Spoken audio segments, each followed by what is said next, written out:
Я несколько раз публиковал купоны на похожие модели, и продавец решил выделить одну из них для тестирования. Размер корпуса 220 на 95 10345 мм, питается от 3 батареек типа размера А, либо кабеля USB.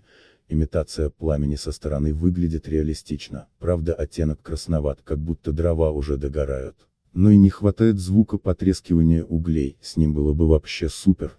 Так что есть еще простор для доработки. Коробка вроде не пострадала во время доставки, но внутри что-то подозрительно шуршало, с обратной стороны можно ознакомиться с краткими характеристиками. Внутри только камин и кабель для питания от USB, при желании вместо него можно использовать 3 элемента А, но при потреблении 200 мА емкости алкалиновых батареек хватит то силы на пару ночей. В нижней части виден разъем питания и выключатель. Так что провод можно спрятать и забыть о нем, после включения он просто работает, нельзя изменить яркость или скорость анимации. Мне кажется, что оттенок слишком красноватый, как будто дрова прогорели и остались одни угли, но при этом света от них непривычно много, но и собственно, анимация, она плавная, есть небольшое искажение перспективы при подъеме языков вверх, но их яркость падает, и со стороны это не сильно бросается в глаза. В самом начале я писал, что внутри чего-то шуршало. На самом деле камин у меня сразу не заработал. Подсветка работала, но имитации пламени не было. Проблема оказалась не очень серьезной. Видимо, во время доставки коробку несколько раз хорошенько встряхнуло, и двигатель выпал из посадочного места.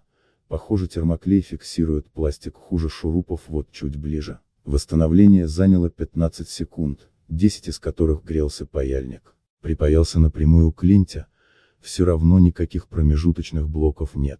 На место он устанавливался с натяжкой, так что вряд ли сам выпал, и нужно благодарить нашу почту за бережное обращение. Кстати, внутри полно места, так что при желании можно с легкостью разместить в корпусе не очень нужный павербанк и получить неплохую автономность. Еще думал внедрить модуль, который будет имитировать потрескивание углей, но беглый поиск в Али не дал результатов, что странно, ведь до того как Mail.ru все сломали, они мне попадались. Купон LP1K8KR161 скидывает 235 рублей. Итоги до настоящего камина ему, конечно, далеко, но жене очень понравился, так что сейчас он прижился в гостиной на комоде и включается каждый вечер.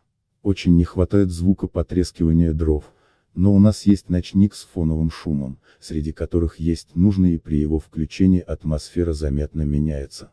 В магазине есть несколько образцов меньше, которые стоят дешевле. Мне вот фонари еще понравились. Масштаб естественнее, кажется, как всегда. Приветствуется конструктивная критика в комментариях.